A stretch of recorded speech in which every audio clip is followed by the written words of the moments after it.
You counted 4 million people but gave them 0 seats. How do you explain that Mr. Santos? Jasmine Crockett leaned forward, eyes locked on the director of the Census Bureau.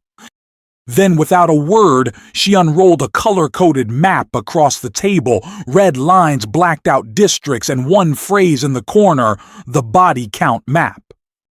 What she showed next, no one in that hearing room could unsee. Don't blink, because what she uncovered isn't a glitch. It's a blueprint for erasure. The fluorescent lights of Committee Room 2154 cast harsh shadows across mahogany tables arranged in perfect governmental symmetry. Morning light filtered through tall windows illuminating dust motes that danced like suspended judgment in the air. The House Committee on Oversight and Reform was about to convene, and the familiar ritual of democracy's theater was beginning. Representatives shuffled papers with practiced precision. Staff members whispered urgently into phones. The gallery filled with the usual mix of policy wonks, journalists, and citizens who still believed in the power of public accountability. But today felt different. There was an electric tension in the air, as if everyone sensed they were about to witness something that would redefine their understanding of American democracy. Congresswoman Jasmine Crockett sat at her position on the dais, her fingers drumming a slow rhythm against a manila folder that seemed unusually thick. Her dark suit was impeccable, but her eyes carried the weight of someone who had spent sleepless nights poring over documents that most Americans would never see. Documents that revealed how democracy could be weaponized against the very people it claimed to serve. The nameplate before her read, Representative Jasmine Crockett, Texas. But today she represented something larger than her district. She represented 4 million people who had been counted but never heard. 4 million bodies reduced to mathematical abstractions in a game of political chess where the pieces never got to move themselves. The committee chairman gavelled the session to order, his voice cutting through the murmur of the assembled crowd. The Committee on Oversight and Reform will come to order. Today we examine the 2020 Census reapportionment process and its implementation in congressional redistricting. Across the witness table sat Dr. Robert Santos, director of the U.S. Census Bureau, flanked by technical advisors whose nervous energy betrayed the routine nature of what should have been a standard oversight hearing. Santos adjusted his glasses and straightened his tie, unaware that the documents in Crockett's possession would transform this bureaucratic check-in into a surgical dissection of American democratic integrity. Crockett leaned forward into her microphone, her voice carrying the controlled intensity of someone who had discovered a truth too important to speak softly. Dr. Santos, I want to begin with a simple question about the relationship between population and representation in our constitutional system. Santos nodded, settling into what he assumed would be familiar territory. Of course, Congresswoman. When we conduct the decennial census, we count every person residing in the United States for the purpose of reapportioning congressional seats among the states. Is that correct? Yes. That's the constitutional mandate as established in Article 1, Section 2. Crockett's fingers opened the manila folder, revealing the first of what would become an arsenal of evidence. And this count includes individuals who cannot vote, children, non-citizens, and incarcerated persons, correct? That is correct. The census counts all residents regardless of voting eligibility. The Congresswoman paused, letting the weight of that admission settle in the room. In the gallery, pencils scratched against notepads as reporters sensed the direction of the questioning. The mathematical precision of democracy was about to reveal its moral contradictions. Dr. Santos, Texas gained nearly 4 million residents between 2010 and 2020. According to your Bureau's own demographic analysis, 95% of that population growth came from people of color, primarily Black, Latino, and Asian Americans. Would you confirm those figures? Santos consulted his prepared materials, clearly uncomfortable with the statistical precision of the question. The demographic shifts in Texas during that period were indeed significant, with substantial growth in minority populations. I'm asking for confirmation of specific numbers, Dr. Santos. Did people of color account for approximately 3.8 million of Texas's 4 million new residents? Ooh! Those figures appear consistent with our demographic analysis. Yes.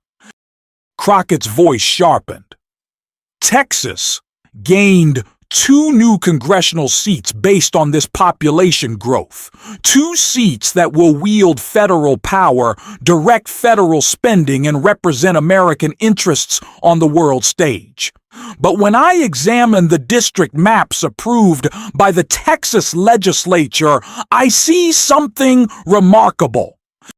She reached for a remote control, and the committee room's main display screen illuminated with a map of Texas. The state appeared in stark relief, its congressional districts outlined in various colors. But this wasn't the sanitized political map usually displayed in such hearings. This version showed population density through heat mapping, bright red concentrations marking areas of highest population growth. This is Texas, with its population growth overlaid on its congressional districts. Crockett explained, her voice taking on the cadence of a prosecutor presenting evidence to a jury. The red areas represent the communities that drove Texas's population boom, the communities that earned Texas 2 additional seats in Congress. The map told a devastating story. The bright red concentrations, representing millions of new Texans, were systematically divided, diluted, and scattered across multiple districts in ways that prevented them from exercising meaningful political power. Dr. Santos, can you explain to me how a state can gain 4 million residents, 95% of whom are people of color, and somehow not create a single new district where those communities have meaningful representation? Santos shifted in his chair. Congresswoman, the Census Bureau provides population data. The drawing of congressional districts is handled by state governments under state authority.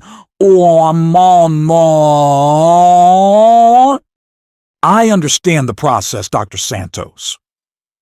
Crockett's interruption was surgical. But the Census Bureau doesn't operate in a political vacuum. Your data doesn't just inform redistricting, it enables it. And I have reason to believe that your Bureau was aware of how this data would be manipulated. The room fell silent.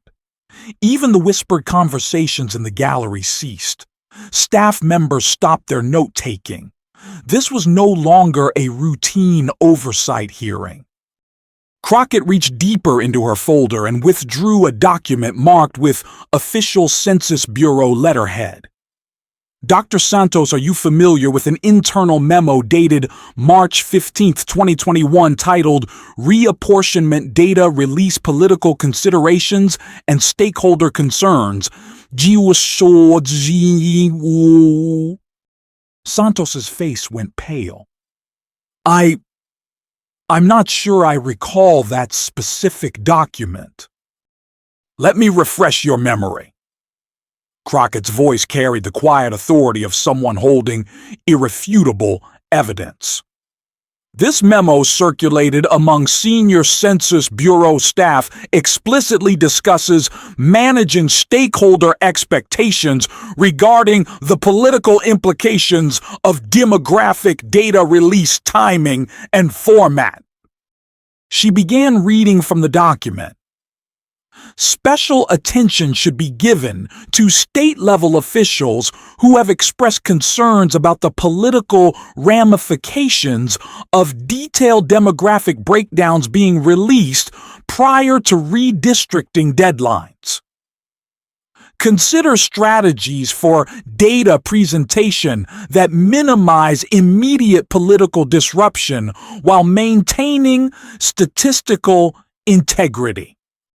The implications hung in the air like smoke. The Census Bureau, supposedly the neutral arbiter of American demographic reality, had been coordinating with political actors to manage the release and presentation of data that would determine the balance of power in Congress. Dr. Santos, this memo suggests that your bureau was actively working to help certain state officials minimize the political disruption of demographic data. What exactly constitutes political disruption in the context of census data? Santos's prepared talking points had become useless. Congresswoman, the Census Bureau's mission is to provide accurate data while working with state and local governments to ensure effective implementation of what Dr. Santos, implementation of democracy or implementation of its subversion. Crockett stood her movement, commanding the attention of every person in the room. She walked to the display screen, her silhouette creating a dramatic contrast against the map of Texas. Let me tell you what political disruption looks like, she said, her voice rising with controlled fury. Political disruption is when 4 million new Americans, overwhelmingly people of color, contribute to their state gaining 2 new seats in Congress but don't gain a single representative who reflects their communities or their interests. She pointed to specific areas on the map. Harris County, home to Houston, gained 330,000 new residents, overwhelmingly Black and Latino. Where's their representative? Dallas County, 230,000 new residents, primarily people of color. Where's their voice in Congress? Her finger traced across the map, highlighting the systematic division of minority communities. Fort Bend County, Travis County, Bexar County. Each one packed with the communities that drove Texas's growth, each one carefully carved up to prevent those communities from electing representatives of their choice. The mathematical precision was devastating. Community after community had been counted for the purpose of gaining political power, then systematically divided to prevent them from exercising that power. But Dr. Santos, this gets more interesting when we examine how incarcerated populations factor into this equation. Crockett returned to her seat and withdrew another document. Your bureau counts prisoners at their place of incarceration, not their home communities. Is that correct? Yes, that's been the long-standing practice. So when we count the 140,000 people incarcerated in Texas state prisons, they contribute to the population totals of the rural counties where those prisons are located, rather than the urban communities where most of them originated. Santos nodded reluctantly. That's correct. And those rural counties, which are overwhelmingly white and conservative, benefit from increased political representation based on populations that cannot vote and did not choose to live there. The moral arithmetic was staggering. Prisoners, disproportionately Black and Latino men from urban communities, were being used to enhance the political power of rural white counties that had no interest in representing their welfare or their families' interests. Crockett's voice dropped to a whisper that somehow commanded more attention than shouting. Dr. Santos, what do you call it when you count people as residents for political purposes, but ensure they have no voice in the political process? The census methodology has been developed over decades of statistical best practices. I call it 21st century slavery. The words cut through the room like a blade. Using human bodies to generate political power while denying those same humans any voice in how that power is exercised. She reached for her final document, the one that had cost her sleep and would cost others much more. Dr. Santos, I want to show you something that I believe will clarify the intentional nature of this process. The display screen changed, showing what appeared to be an alternative map of Texas congressional districts. This version looked different. It respected community boundaries, created coherent districts around population centers, and somehow managed to include several districts with majority-minority populations. Dr. Santos, do you recognize this map? His silence was answer enough. This is map version 2.1, created by Census Bureau technical staff in coordination with the Justice Department's Voting Rights section in April 2021. It represents what Texas congressional districts might have looked like if they had been drawn to actually reflect the demographic changes captured in the 2020 census. She let the alternative reality sink in. A Texas where the 4 million new residents, primarily people of color, actually gained meaningful political representation, where communities weren't surgically divided to prevent them from electing representatives of their choice. But this map was never released publicly, was it, Dr. Santos? Instead, it was quietly shelved after what your internal emails describe as extensive consultation with state-level stakeholders about political feasibility. The conspiracy was not one of midnight meetings in smoke-filled rooms. It was a conspiracy of bureaucratic coordination, technical expertise weaponized to achieve political outcomes, and the mundane machinery of government turned against the people it claimed to serve. Crockett walked back to the display screen standing before the two maps, one representing democratic possibility, the other representing demographic theft.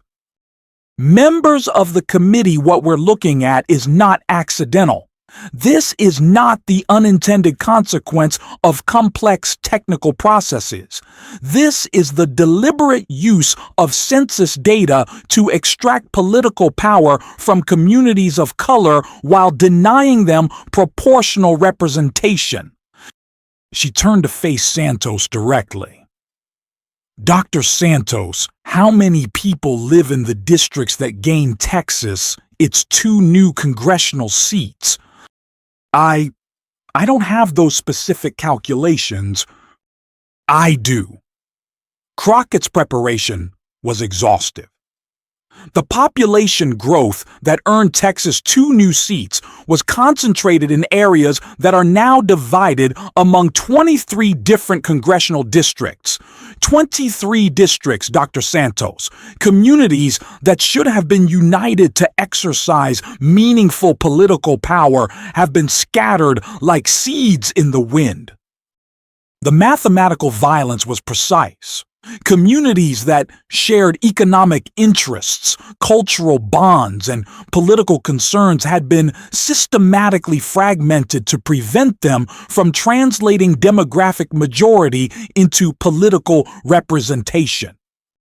But the genius of this system, Crockett, continued, her voice taking on the tone of someone who had discovered a masterpiece of malevolence, is that it uses the victims to accomplish their own disenfranchisement. Every person counted in the census contributed to Texas gaining those 2 seats, including the prisoners who can't vote, including the undocumented immigrants who live in fear, including the children who trust adults to build a democracy worthy of their future. She paused, letting the full weight of the betrayal settle over the room. They used our bodies to gain power, but they erased our voices to keep it. The phrase hung in the air like an indictment. In the gallery, some spectators shook their heads in disgust. Others sat in stunned silence, grappling with the implications of what they were hearing. Crockett returned to her seat, but her presence somehow filled the entire room. Dr. Santos, I want to read you something. It's from a Census Bureau internal analysis dated June 2021, 2 months after the alternative map was shelved. She opened to a page marked with multiple sticky notes. The current reapportionment outcome successfully addresses state-level concerns about maintaining existing political equilibrium while accommodating federal demographic mandates. Stakeholder satisfaction remains high regarding data presentation strategies that minimize disruption to established redistricting practices. The clinical language barely concealed the admission the Census Bureau had actively worked to ensure that demographic changes wouldn't translate into political changes. They had turned the constitutional mandate to count every person into a tool for ensuring that those same people couldn't change the balance of power. Dr. Santos, when this memo refers to maintaining existing political equilibrium, what exactly is being maintained? Santos looked like a man watching his career collapse in real time. Congresswoman, I think that language may have been imprecise. The existing political equilibrium that is being maintained is one where people of color can be counted for the purpose of political representation, but cannot achieve political representation proportional to their numbers. Is that a fair characterization? The question demanded an answer that Santos couldn't give without admitting to systematic disenfranchisement and couldn't avoid without appearing to lie under oath. Crockett didn't wait for his response. She had orchestrated this moment too carefully to let it dissipate in bureaucratic evasion. Let me show you what your existing political equilibrium looks like in human terms. The display screen changed again, showing a detailed map of Houston's congressional districts.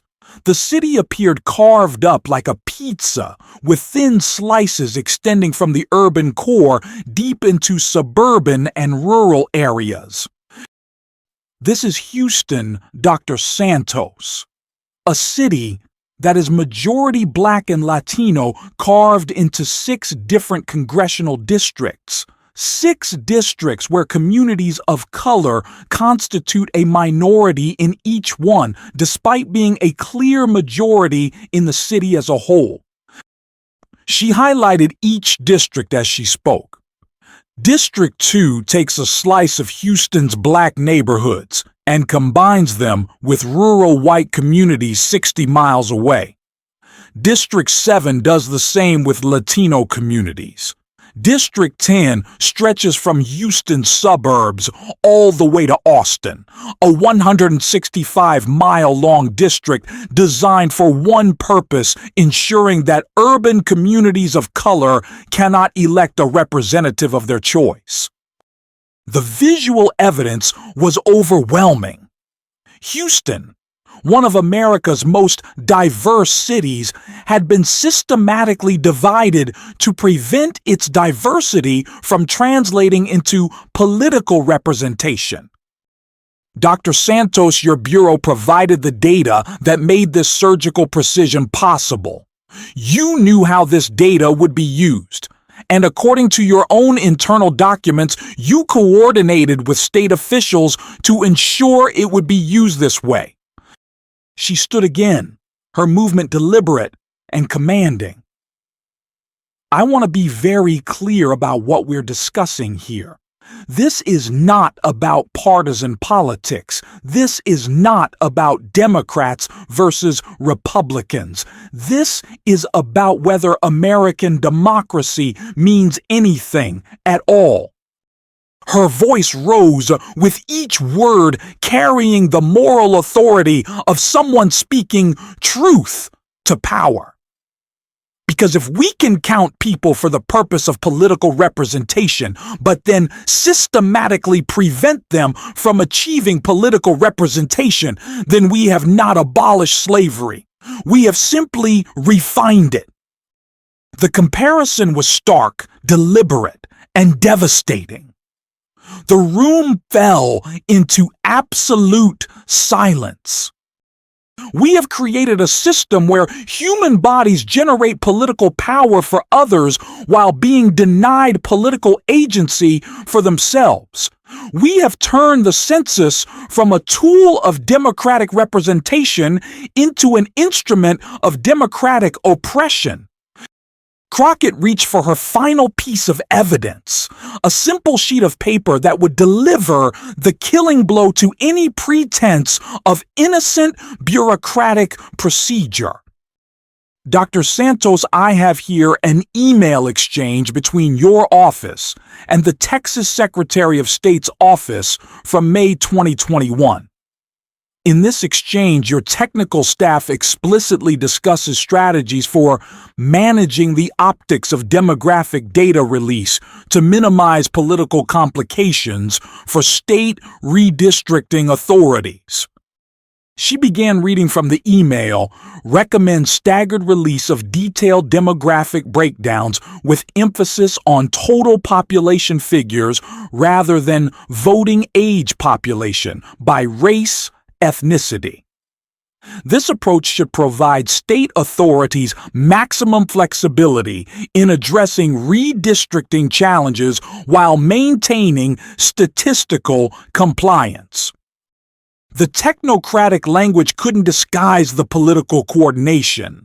The Census Bureau had actively strategized about how to present data in ways that would help state officials dilute minority voting power while maintaining plausible deniability. Dr. Santos, this email suggests that your bureau was not merely providing neutral data, but was actively working to help state officials minimize the political impact of demographic changes. Is that an accurate characterization? Santos had run out of prepared responses. Congresswoman, the Census Bureau works closely with all levels of government to ensure effective data utilization. Effective for whom, Dr. Santos? Effective for the 4 million Texans who were counted but not represented. Effective for the families whose communities were divided to prevent them from electing representatives who share their interests. Crockett's questioning had built to this moment with prosecutorial precision. Every document, every statistic, every map had been deployed to construct an irrefutable case of systematic disenfranchisement conducted through the manipulation of supposedly neutral technical processes. Members of the committee, what we have discovered today is not an anomaly. It is not an oversight. It is a deliberate system for extracting political power from communities of color while denying them proportional political representation. She gestured toward the display screen, which still showed Houston's carved-up districts. This is what 21st century voter suppression looks like. It doesn't require poll taxes or literacy tests. It just requires sophisticated data analysis and the ability to draw lines on a map. The moral clarity was devastating. Democracy had been hacked using the very tools designed to ensure democratic representation. Dr. Santos, I want to close with a simple question. Crockett's voice dropped to a conversational tone that somehow carried more weight than any shouting. If the purpose of the census is to ensure that all Americans are counted so that all Americans can be represented, how do you justify a system that counts people specifically to prevent them from being represented? The question hung in the air unanswered because it was unanswerable within the moral framework of democratic government. Crockett gathered her documents with the deliberate movements of someone who had accomplished exactly what she had set out to do. Mr. Chairman, I have no further questions for this witness, but I do have a recommendation for this committee. She stood one final time, her presence commanding the attention of every person in the room and every camera broadcasting the hearing to the nation. I recommend that this committee investigate not just the census process, but the entire apparatus of American representation. Because what we have discovered today is that it is possible to weaponize democracy against itself. It is possible to use the constitutional mandate to count every person as a tool for ensuring that those same people cannot change the balance of power. Her voice carried the weight of moral judgment. We have created a system where people can be counted but not heard, where bodies can generate political power for others while being denied political agency for themselves, where the very diversity that makes America strong can be transformed into a tool for maintaining systems of exclusion. The display screen behind her still showed the alternative map, the Texas that could have been where demographic change translated into political representation, where communities of color gained voice proportional to their numbers. The choice before this committee and before the American people is simple. Do we believe that democracy means government of the people, by the people, and for the people? Or do we accept a system where some people are counted for the convenience of others but never heard on their own behalf? Crockett closed her folder and stepped back from the microphone, but her final words carried across the committee room with the force of a moral reckoning. You counted our bodies. You stole our voices. That's not census. That's conquest. The hearing room fell into absolute silence. Dr. Santos sat frozen behind the witness table, his prepared talking points rendered useless by the systematic dismantling of his bureau's claims to political neutrality. Committee members stared at the evidence displayed on the screen, maps that told the story of demographic theft with mathematical precision. In the gallery, reporters frantically typed notes, understanding that they had witnessed not just a congressional hearing, but a historical moment. The systematic exposure of how American democracy could be subverted using the very tools designed to preserve it. The alternative map remained on the screen, a ghost of democratic possibility, a reminder of the Texas that could have existed if the census had been used to enhance representation rather than prevent it. 4 million new Texans, predominantly people of color, counted for the purpose of political power, but denied the voice to exercise it. As the committee chairman prepared to call for a recess, the weight of Crockett's revelation settled over the room like dust after an explosion. She had not just exposed a conspiracy, she had revealed the mechanical precision with which American democracy could be dismantled by the very people sworn to protect it. The body count map, that stark visualization of communities counted but not heard, bodies used but voices erased, would become the defining image of an American political system that had learned to extract power from diversity while preventing diversity from exercising power. In the end, the mathematics were simple and devastating. 4 million new Texans had earned their state 2 new seats in Congress.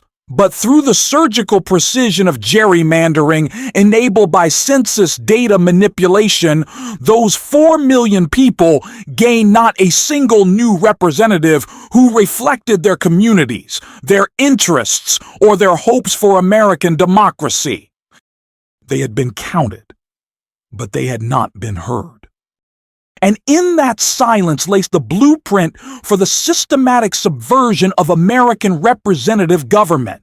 Not through violent overthrow, but through the quiet manipulation of technical processes that most Americans never thought to question.